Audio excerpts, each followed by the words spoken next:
আজ ভিডিও শুরুতেই সকলকে জানাই গুড ইভিনিং। কেমন আছেন সবাই? আশা করি সকলে খুব ভালো আছেন, সুস্থ আছেন। বন্ধন ব্লগসের আবারও একটি নতুন রেসিপিতে আমি বর্ষা আপনাদের সকলকে স্বাগত জানাই। আবারও বেশ কিছুদিন পর আপনাদের মাঝে ফিরে এলাম। ব্যস্ততার কারণ একটি ছিল, যেটি আপনাদের সাথে পরে অন্য কোনো ব্লগে শেয়ার করব। তো সেই কারণে খুবই ব্যস্ত ছিলাম, কদিন ভিডিও দিতে পারিনি।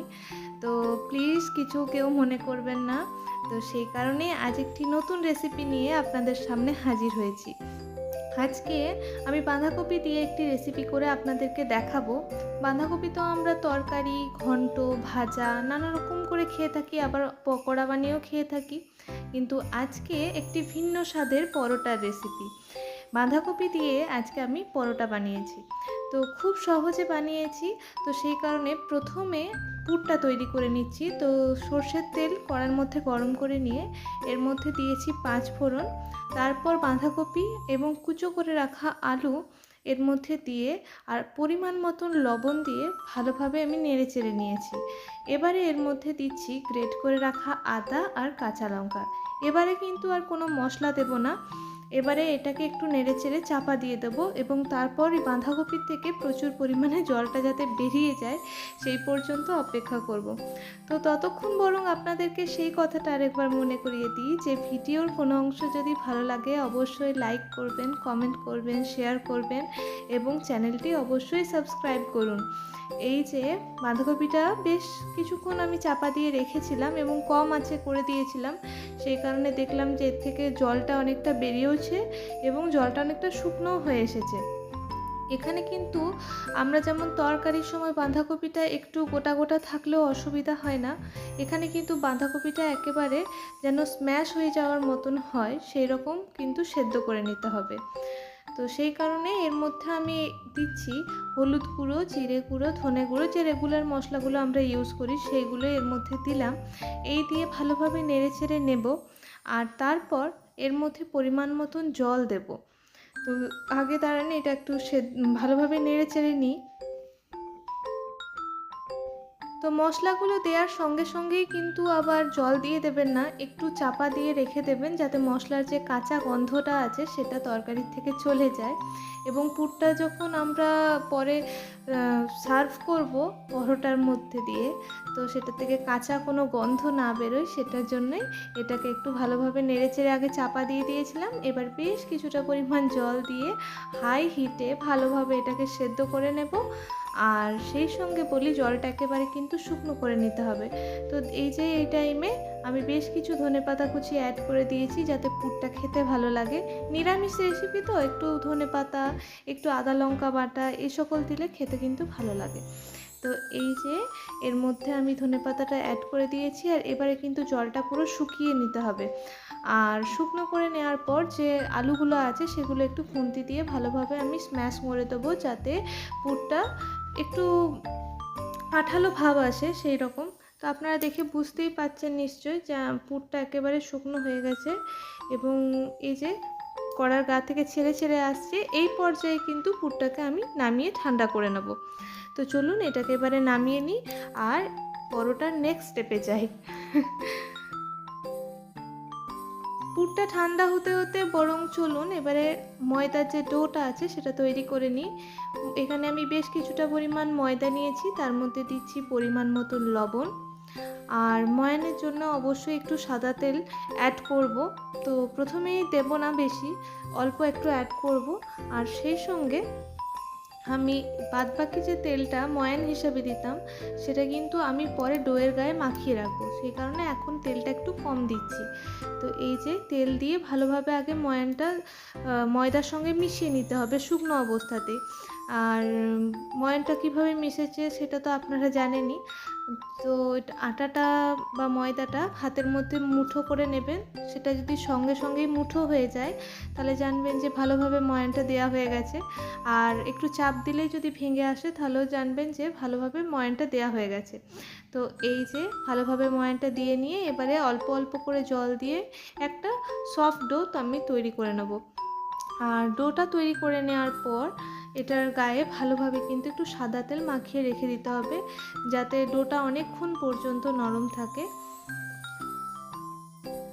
এই ডোটার মধ্যে আপনারা কিন্তু এই শুকনো অবস্থাতে একটু পরিমাণ চিনিও দিতে পারেন, তাতেও কিন্তু স্বাদটা বেশ ভালো আসে। কিন্তু আজ আমি চিনি অ্যাড করিনি, চিনি ছাড়াই করেছি। তো এই যে ডোটা একেবারে মাখা হয়ে গেছে, আর এবারে ডোয়ের গায়ে আমি অল্প পরিমাণ সাদা তেল ভালোভাবে মাখিয়ে দেব, যাতে এটা বেশ কিছুক্ষণ পর্যন্ত সফট থাকে। এবং এটাকে এবার আমি চাপা দিয়ে বেশ কিছুক্ষণ রেস্টে রেখে দেবো, যাতে ময়দাটা ভালোভাবে সেট হয়ে যায়। তো চলুন এটা এবারে ঢাকা দিয়ে রেখে দিই, আর বেশ কিছুক্ষণ পর আবার ফিরে আসছি। তো এই যে আবারও বেশ কিছুক্ষণ পর আপনাদের মাঝে ফিরে এলাম। ওই ডোটা থেকে আমি ছোট ছোট লেচি কেটে নিয়েছি, এবং এর মধ্যে এই যে পুরটাকে ভরে এভাবে ভালোভাবে তার মুখটা বন্ধ করে দেব, যাতে পুরটা বেরিয়ে না আসে পরোটাগুলো বেলার সময়।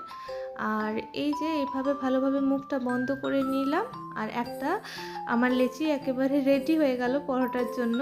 তো চলুন এবারে এগুলোকে বেলে নিই। আর এগুলো আপনারা গোল গোল চৌকো চৌকো আপনাদের নিজেদের ইচ্ছা মতন শেপ দিয়ে বেলতে পারেন, সেই কারণে বেলাটা আর আমি দেখাচ্ছি না। তো একেবারে চলুন এটা আমি সেঁকবো, সেটা আপনাদের সাথে শেয়ার করব। আর এটা আমি আজকে কিসের সাথে সার্ভ করেছি সেটাও আপনাদের সাথে শেয়ার করব। তো চলুন একেবারে পুরগুলো ভরে নিই, আর তারপর রান্নাঘরে যাই।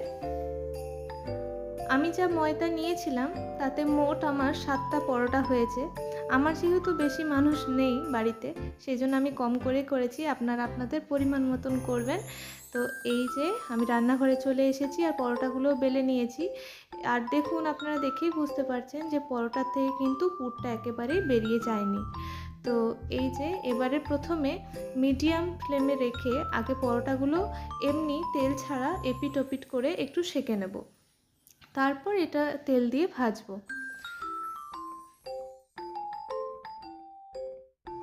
বাড়িতে তো নানাভাবে বাঁধাকপির রেসিপি করে আপনারা খেয়ে থাকেন, তো অবশ্যই একবার এইভাবে বাঁধাকপির এই রেসিপিটি ট্রাই করে দেখুন। আশা করি আপনাদের আজকের রেসিপিটি সকলের ভালো লাগবে। তো এই যে পরোটার এক পিঠটা ভালোভাবে সেঁকা হয়ে গেছে, আবার অন্য পিঠটা আমি এরকমভাবে, যেমন আমরা রুটি সেঁকি সেরকমভাবে এপিট ওপিট করে শুকনো আগে সেঁকে নেব। আর একটা কথা বলি, পরোটাগুলো যেহেতু আমি ময়দা দিয়ে বেলেছি, সেই কারণে যখন আপনারা প্যানের মধ্যে দেবেন এটাকে ভাজার জন্য, তখন কিন্তু ময়দাগুলো হাতে করে আগে একটু ভালো করে যতটা সম্ভব ছেড়ে নেবেন, তারপরে প্যানের মধ্যে দেবেন। আর প্যানটা কিন্তু প্রত্যেকবার এক একটা করে পরোটা সেঁকা হওয়ার পর কিন্তু ভালোভাবে মুছে নিয়ে তারপর নেক্সট পরোটাটা ভাজবেন, তাহলে কিন্তু অন্য পরোটাটা ওই ময়দার কারণে কালো হয়ে যাবে না। তো এই যে আমি তেল দিয়ে নিয়েছি, এবারে তেল দেওয়া মাত্রই এপিট ওপিট কিন্তু কালার চলে এসেছে পরোটার। আর সেই সঙ্গে দেখুন কিভাবে পরোটাটা ফুলে উঠবে।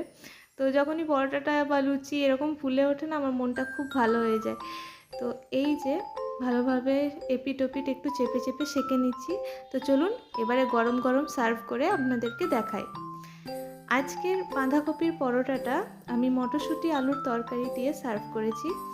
আর এই রেসিপিটা আজকে দেখালাম না, আমরা তো এরকম টুকটাক নিরামিষ রেসিপি করতে সবাই জানি, তো সেই কারণেই আজকে রেসিপিটা দেখালাম না। আর এই যে বাঁধাকপির পরোটা, তার সঙ্গে মটরশুঁটি আলুর তরকারি, বেশ কিছু শসাও স্যালাড হিসেবে কেটে দিয়েছিলাম। আর তার সঙ্গে আজকে বাড়িতে মিষ্টি ছিল না, সে কারণে মিষ্টি দিতে পারিনি, তো এই সঙ্গে মিষ্টিও দিতে পারেন। তো এটা একটা বেশ কমপ্লিট একটা ডিনার আইটেম, তাই না? তো যাই হোক, আজকে মেনু একেবারে রেডি। তো আজকে রেসিপি আপনাদের কেমন লাগলো অবশ্যই কিন্তু কমেন্টে জানাবেন, আর সাবস্ক্রাইব করতে কিন্তু ভুলবেন না। দেখা হচ্ছে আবারও নেক্সট ভিডিওতে। সকলে ভালো থাকুন, সুস্থ থাকুন, ধন্যবাদ।